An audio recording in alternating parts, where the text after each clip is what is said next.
अब उसके बाद भी मन थोड़ी मानता। चलो भाई यहाँ नक्षत्र गार्डन है बढ़िया शिवपुरी में, अब बोले क्या, बोले भोपाल में एक मैरिज हाउस छोटा सा हो जाए, आनंद आ जाएगा। है भगवान करे हमारे मुंह में घी शक्कर तुम्हारे बातें सफल हो गए। तो भगवान, एक बात समझो, परमात्मा हो, तुम सब भगवान हो।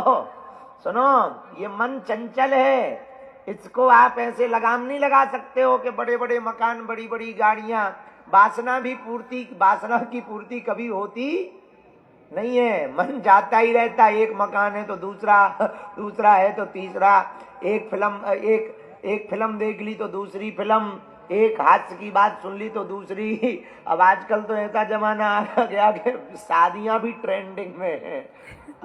बोले अब बोले क्या, बोले उसको अंग्रेजी में क्या कहते हैं, प्रेम में रहने को क्या कहते हैं, जिस पे अभी बहुत विवाद हुआ था टीवी में, live in relation, love in live सब,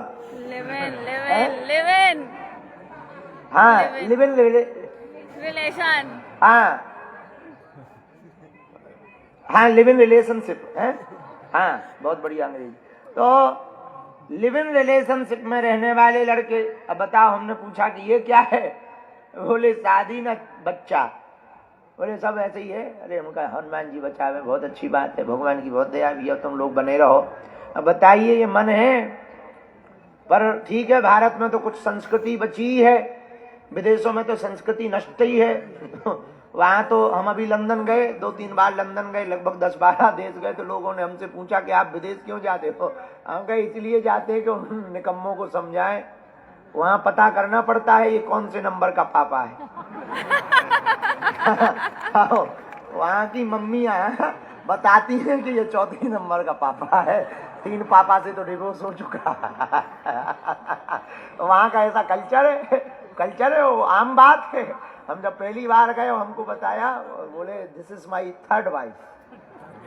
उसने इंग्लिश में, एक अंग्रेज आया मिलने, बोले हमने सुना यू आर इंडियन सेंट, हम कहा आई एम इंडियन सेंट।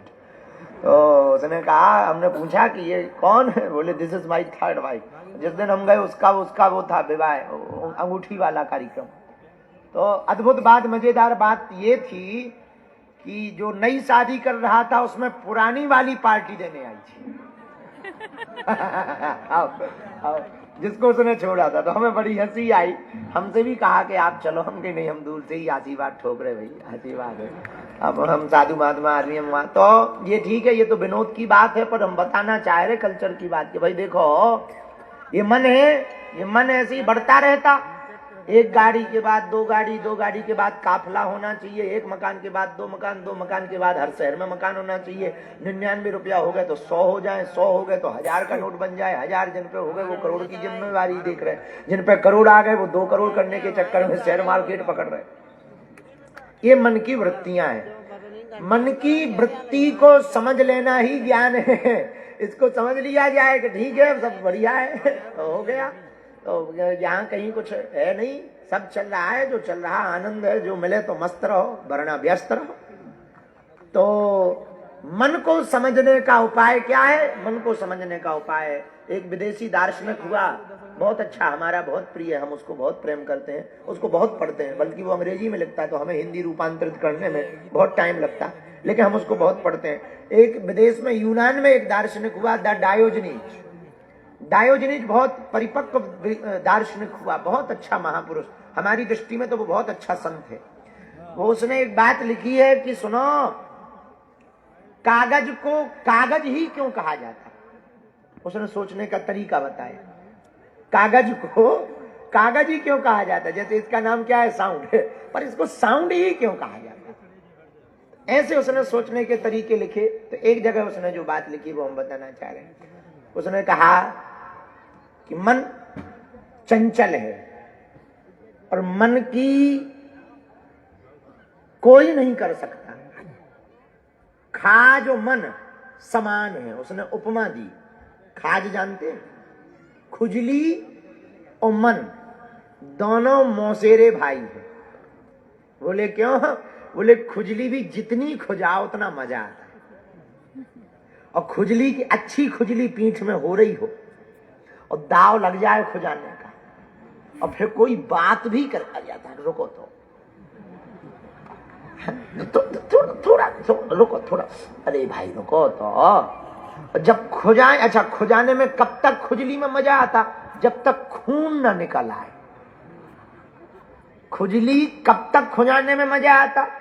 जब तक खून न निकल। और जब खून निकल आए, अरे कहां से खुजा लिया। ऐसे ही संसार के काम हैं, इनको तब तक भोगने में मजा आता जब तक तुमने भोग नहीं लिया। मकान जब तक नहीं है तब तक मकान प्रिय है।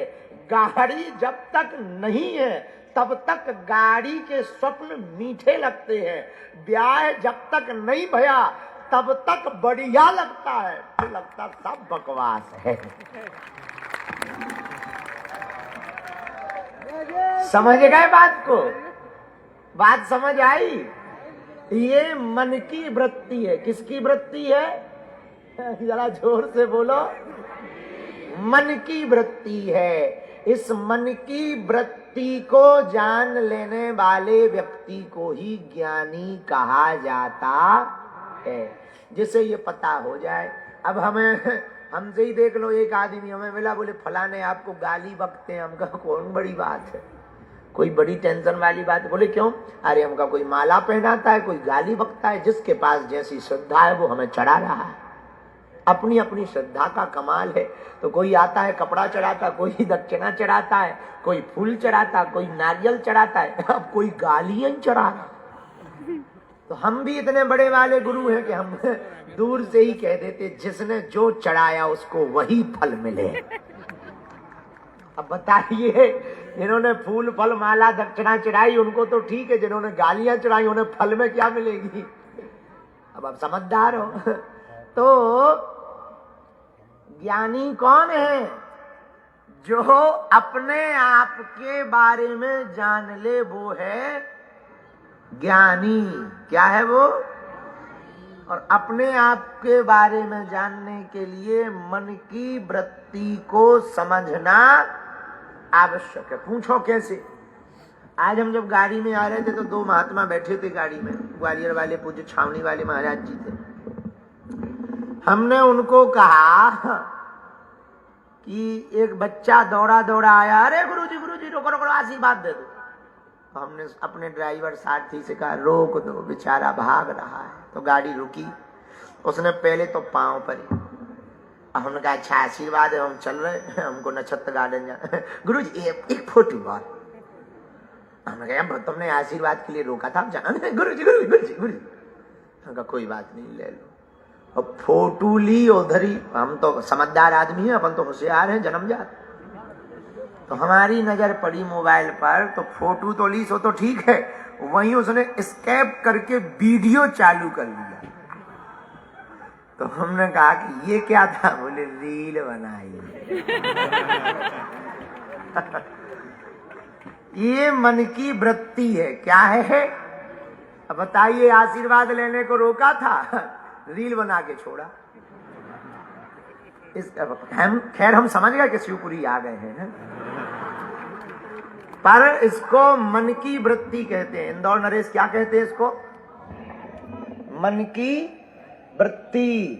ये मन जो है एक टास्क नया दिमाग को देता रहता है। किसको देता है? अरे पढ़े लिखे बच्चे समझो, मन एक टास्क दिमाग को न्यू देता रहता है, नया नया टास्क देता रहता है। जैसे मुंबई जाने का सपना हो और वो पूरा हो जाए तो मन कहेगा मुंबई तो आ गए, मरीन ड्राइव और चलो। मरीन ड्राइव पहुंच गए तो फिर एक न्यू सपना देता है मन। बोले क्या? बोले मरीन ड्राइव तो आ गए, जरा ताज होटल चलो जहां महंगी चाय मिलती। अब रुपया ना हो जेब में तो बोले कोई नहीं, बाहर से देख लो। तो बाहर से देख के संतुष्ट हो जाते। अब बाहर जब ताज होटल पहुंच गए तो बोले चलो फोटो ले लो, बाहर से ही ले लो ताकि डालेंगे कि I am travelling to Mumbai Taj hotel. तो मन की वृत्ति कैसी है? चंचल। मन माइंड को देता है नया नया टास्क। क्या देता है? बोलो। मन माइंड को देता है नया नया टास्क। पढ़ने लिखने वाले बच्चों सुनो, बस इसको डाइवर्टेड ऐसे करना है। चाय ले आओ तब बात बनेगी। अब इसको मन को डाइवर्टेड कैसे करना है सुनो। मन को डाइवर्टेड करना है लक्ष्य के लिए। आज हमने सफलता में 5,000 रुपया कमाए तो मन को टास्क देना है कि 10 दिन में 50,000 कमाना है, फिर 50 लाख। ये टास्क मन स्वतः ही देता है, इसको लिए आपको कोई कोशिश करने की आवश्यकता नहीं। पर ये बात आपको भूलनी नहीं है कमाते समय कि प्रभु ने जिंदगी दी थी जीवन हंसी खुशी बिताने के लिए। हम लोगों ने जिंदगी निकाल दी चंद कागज के नोट कमाने के लिए। उपाय क्या है पूछो हमसे? उपाय क्या है बोलो। वो राजा के सामने जो महात्मा बुद्धि प्रकाश लेके गए थे ना, डंडा, वो उपाय है। तो क्या करें गुरुजी, हम भी किसी से डंडा लगवाएं?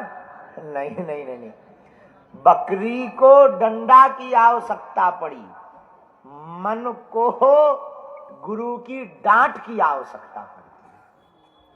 माता पिता की बुरा ना मानना, कुछ बच्चे हम डांट देते हैं तो भग जाते, कुछ लोगों को हम डांट देते हैं तो वो खिसक लेते हैं जल्दी। सुनो, कुछ लोगों को माता पिता डांट देते हैं, बच्चे घर छोड़ देते हैं। सुनो बच्चों, जिस बाग में माली नहीं होता है वो बाग उजड़ जाता है।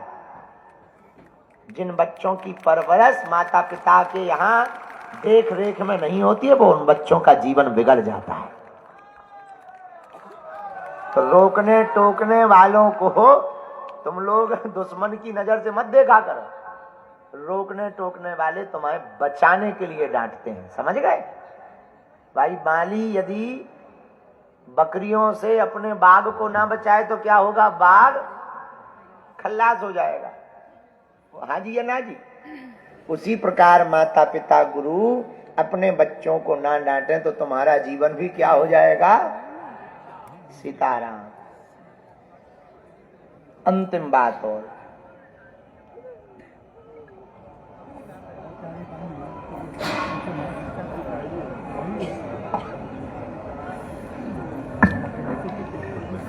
हमारे गुरुजी कहते थे, पूज्य महाराज जी को भी चाय भेजो। हमारे गुरुजी कहते थे, दादाजी, माता पिता की डांट और गुरु की लात जिसने खाई उसका बेड़ा पार हो गया। इसका मतलब ये नहीं है कि कल ही तुम कोई ऐसा कांड करो कि हमें लात लगानी पड़े। समझाइश वाली बात बता रहे हैं, समझाने वाली बात। तो माता पिता की डांट से बच्चों को सबक लेनी चाहिए, ना कि शिकायत।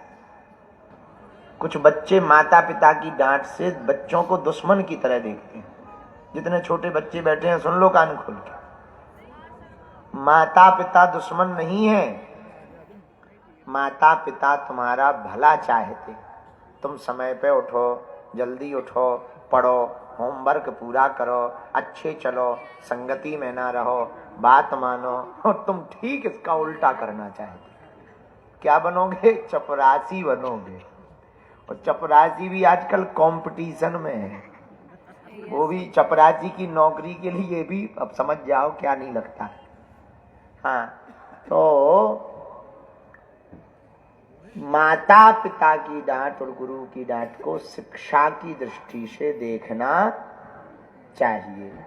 तो मन की वृत्ति है चंचल, चंचल मन को समझाने का उपाय है बुद्धि का प्रयोग करके मन की चंचलता को रोका जा सकता है। बुद्धि का प्रयोग कैसे किया जाए? बुद्धि का प्रयोग किया जाए आशय से। आशय क्या है कि भाई मन कह रहा कि मंच पे चढ़ जाओ, पर मंच पे चढ़ने से फायदा क्या होगा? वाह, लोगों को हम दिखाई देंगे। शॉर्टकट रास्ता अपनाकर मंच पे चढ़ना मूर्खता है, योग्यता लाकर मंच पर चढ़ना समझदारी है। तो योग्यता क्या है? कोई कला सीखो, विद्वान बनो, ज्ञानवान बनो, मोटिवेशनल स्पीकर बनो, संगीतज्ञ बनो, आर्ट कला लाओ, लेखन कला लाओ, बोलने की कला लाओ, नृत्य की कला लाओ, वाद्य यंत्र की कला लाओ, या कोई बेहतर ऑफिसर बनो, ताकि समाज के लोग आपको मंचों पर बुला करके स्वसम्मानित करें। और बेटियां और बेटा बहुत बैठे हैं।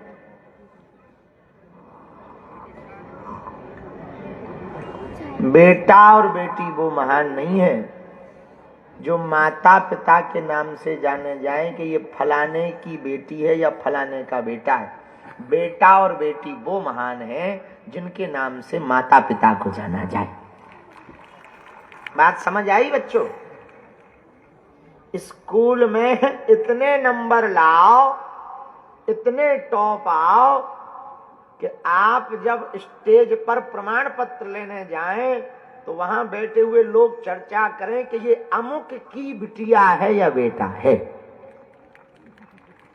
या तुम्हारे माता पिता जब गांव में निकले शहर में तो लोग चर्चा करें पान की दुकान पे, अरे स्कूटर पे कौन निकल गया? अरे ये कलेक्टर साहब के पिताजी निकल गए हैं जिन्होंने अभी अभी IAS रैंक में नंबर 1 फर्स्ट डिवीजन पाई। ऐसे बालक बनने वाले ही अपने ऐसी उपलब्धियां पाने वाले बच्चे ही अपने माता पिता के ऋण से उऋण हो सकते हैं। क्या हो सकते हैं? उऋण हो सकते हैं। इसी के साथ आज का ज्ञान समाप्त। अब आध्यात्मिक प्रश्न जिनके हों आप वहीं बैठे बैठे हाथ खड़े करना। अपने बारे में, पड़ोसी के बारे में, पड़ोसन के बारे में, सिर दर्द के बारे में, लुगाई के बारे में कोई प्रश्न नहीं करना है। आध्यात्मिक प्रश्न करना है जिससे लोगों को ज्ञान मिले और तुम्हारा अज्ञान मिटे। हमें पता होगा तो हम बताएंगे, नहीं पता होगा तो कल पढ़कर बताएंगे। और ऐसे प्रश्न ना करना जिसका उत्तर हम दे ना पाए। कि तुम कहो गणेश जी का सिर कटा था, कहाँ गया था? तुम्हें स्टैचू बनवाना है क्या? एक जगह हम प्रश्नोत्तरी कर रहे थे, एक व्यक्ति ने माइक पकड़ा, बोले गुरुजी गुरुजी गुरुजी गुरुजी। हम कहा हाँ। बोले सूप नका की नाक कटी थी, कहाँ गिरी थी? हम कहा तेरे पड़ोस में। वो नाराज हो गया, अरे भाई नाक कटी थी, कहाँ गिरी थी? इससे क्या लेना देना? क्या शिक्षा मिलेगी इससे समाज को? जिससे शिक्षा मिले ऐसे आध्यात्मिक प्रश्नों को, ये अपने मन की बचपन से लेकर अभी तक की जिज्ञासाओं को आप शांत करना चाहते हो तो माइक आपके पास पहुंचेगा। दे दो भैया माइक। हाथ खड़े करें, खड़े हो, नाम बताएं, एक ही प्रश्न बोलें ताकि ज्यादा लोगों का नंबर आए। सीताराम महाराज। सीताराम जी। मेरा नाम प्रीति गुप्ता है। महाराज मेरा प्रश्न है, तुलसी की माला बोलते हैं कि सुहागन स्त्रियां ही पहन सकती हैं, सुहागन स्त्रियां नहीं पहन सकती। ऐसा क्या है? तुलसी की माला की सुहागन स्त्रियां नहीं पहन सकती या विधवा स्त्री अकेली पहन सकती हैं? इसका आप बताइए। तुलसी की माला सबको पहनना अनिवार्य है या नहीं? कि जिसने भी कहा कि सुहागन स्त्रियां ही केवल तुलसी की माला पहन सकती, पता नहीं वो किस देश में रहता है। नहीं पहन सकती, सुहागन स्त्रियां नहीं पहन सकती। तुलसी जी स्वयं सुहागन है।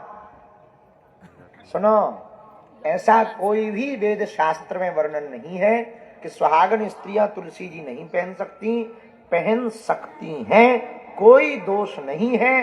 वैष्णव वही है जिसके कंठ में तुलसी जी की माला है। अब तुलसी जी की माला तो ठाकुर जी को, सुनो बहन जी, बरसाने गई हैं आप कभी? नहीं? है बरसाने गई। कभी द्वारका जी गई? द्वारका जी में रुक्मणी मैया को तुलसी की माला पहनाई जाती। हमारे एक मुंबई में श्री कृष्ण रुक्मणी जी का मंदिर है। रुक्मणी जी को जो है नित्य तुलसी की माला बना करके वहां के पुजारी जी पहनाते हैं। अब बताओ, वो तो परम सुहागन है। यदि ऐसा कुछ होता तो किशोरी जी को थोड़ी पहनाई जाती। ये सब किसी ने कुतर्क कर दिया है, इन बातों में नहीं पड़ना चाहिए। हम तो निवेदन करेंगे आप कल ही धारण करो, हाँ, और जिन जिन को मना किया है उन्हें जरूर पहनाओ, और जिन्होंने मना किया उनके सामने जरूर पहन के जाओ। बाकी हमारा वीडियो कल रात को ही YouTube पे डल जाएगा, सो उन्हें दिखा भी देंगे। जमलो बागेश्वर वाले बाबा की, बोलो सन्यासी बाबा की। महाराज जी, मेरा नाम सुरेंद्र जैन है। गुरुदेव, रोज आपका यूट्यूब पे पूरा चैनल देखता हूं, आपके प्रवचन सुनता हूं। गुरुदेव, एक बार मैंने लगभग 2-3 साल से देखा है कि आप 2-3 साल से टीवी पे आ रहे हैं। आप बोलते भी हैं कि मैं ज्यादा पढ़ा लिखा नहीं हूं। आपने अपने एक मित्र की, अभी मैंने परसों ही सुना था, आपने वो कोई खान साहब आपके मित्र हैं, उनकी भी आपने एक दिन कथा सुनाई थी। महाराज जी, इतना जानना चाहता हूं कि जब आप पढ़े लिखे नहीं है, पर महाराज आपने पढ़े लिखों को फेल कर दिया। आपकी 27 साल की उम्र में आपने 67 साल वालों को फेल कर दिया। महाराज जी, इसके पीछे ऐसी क्या कृपा बरसी आप पे कि आपने हमारे शिवपुरी में आके इस शिवपुरी की नगरी को भी आपने धन्य कर दिया। कपिल को महाराज जी कोरोना हुआ, मुझे भी कोरोना हुआ था महाराज जी, मैं भी 9 दिन में कोरोना से बाहर आया, पर कपिल पर और कपिल के परिवार पर आपकी ऐसी कृपा हुई, सन्यासी बाबा की ऐसी कृपा हुई कि आप शिवपुरी पधारे और इस शिवपुरी की धरती आपकी चरण रज से पावन हुई। पर महाराज जी, आपकी 2 बात जो मुझे मन को भाती हैं, एक तो आप जब हंसते हैं और कभी कभी खिलखिला के, वो मुझे बहुत अच्छा लगता है। और ऐसा क्या कारण है महाराज जी कि आपने 27 साल की उम्र में 67 साल वालों को भी फेल कर दिया? इसके बारे में मुझे महाराज जी थोड़ा सा बताएं। आज ही पोल खुलवाओगे। विनोद कर रहे। पहले तो आपको साधुवाद, आप निरंतर सुन रहे हैं और हर बात को सुन रहे हैं, ये बड़ी प्रसन्नता की बात, हम बहुत प्रसन्न। दूसरी बात, हाँ, ये बात सही है कि हम उतने पढ़े लिखे नहीं, पर जितने पढ़े लिखे हैं उतने पढ़े लिखे ही काफी है। ज्यादा पढ़े लिखे होना भी बेकार है, वो किसी काम का नहीं बचता है। दूसरी बात, आपने पूछा कि ऐसा क्या है, ये तो हमें भी पता नहीं है कि है क्या। इतना पता है, हम हनुमान जी के हैं, हनुमान जी हमारे हैं, हम माध्यम हैं, हनुमान जी हमसे ये कार्य करवा रहे हैं, हम साधन हैं, हनुमान जी साध्य हैं, हम इंस्ट्रूमेंट हैं, बजा हनुमान जी रहे हैं, हम कठपुतली हैं, नचा हनुमान जी रहे हैं, हम छाया हैं, हम माया हैं, वो मायापति है। हमको लगता है इस भारत भूमि में निश्चित रूप से जो उन्होंने दिया वो कम नहीं है, जो नहीं पाया उसका कोई गम नहीं है, जो पाते वो सिर्फ शायद एक ख्वाब रहता, पर जो उनकी कृपा से उनको पाया ये लाजवाब है। तो हम आपको कहें, हमारे पास ऐसा कुछ भी नहीं, ना तो हमें खुद नहीं समझ आता कि है क्या। ये तो बात हम भी कई बार अपने आप से पूछते हैं कि ये आदमी पागल क्यों, और हम ये कहने लगते बड़े उल्लू हैं, मन ही मन में बहुत उल्लू हैं, बेफिजूली में आ जाते हमारे पास। बल्कि ये बात भी सही है कि हम ये भी कहते कि आओ तो वेलकम, ना आओ तो भीड़ कम। पर ये बात है कि हमारे पास क्या है क्या नहीं, ये पूरी दुनिया शायद बाद में शोध करेगी। हम आज घोषणा पूर्वक कहते हैं, हमारे पास केवल और केवल हनुमान जी की कृपा है, तो कुछ भी नहीं, बस। और सीताराम साधु जी, और हमें लगता उसके बाद फिर कुछ पाने की आवश्यकता नहीं है। अगला, बहुत धन्यवाद।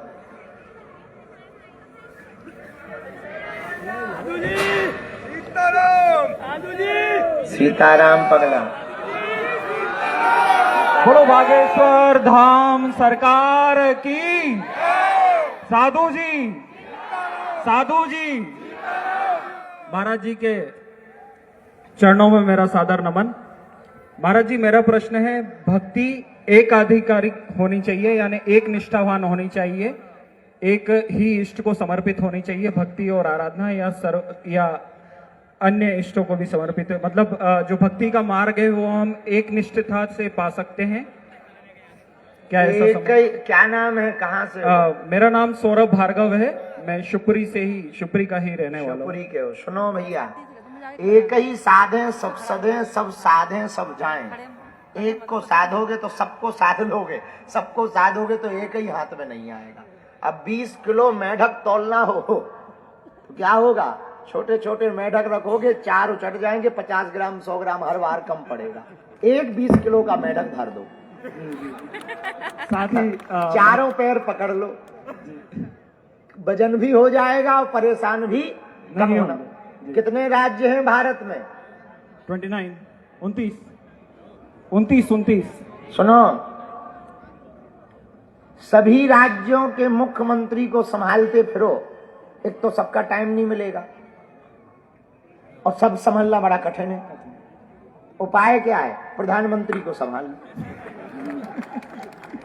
तो सबको संभाल लिया। बस उसी प्रकार भक्ति में सभी देवताओं की उपासना करो, सम्मान सबका करो, पर सबकी उपासना में अपने आराध्य के दर्शन करो। इससे तुम्हारी भक्ति भी दृढ़ होगी, निष्ठा भी दृढ़ होगी। और अच्छा बताओ, अब तुमको बागेश्वर जाना हो तो 4 रास्ते, एक रास्ता 10 किलोमीटर चलो, फिर बदलो 20 चलो, कितने दिन में पहुंचोगे?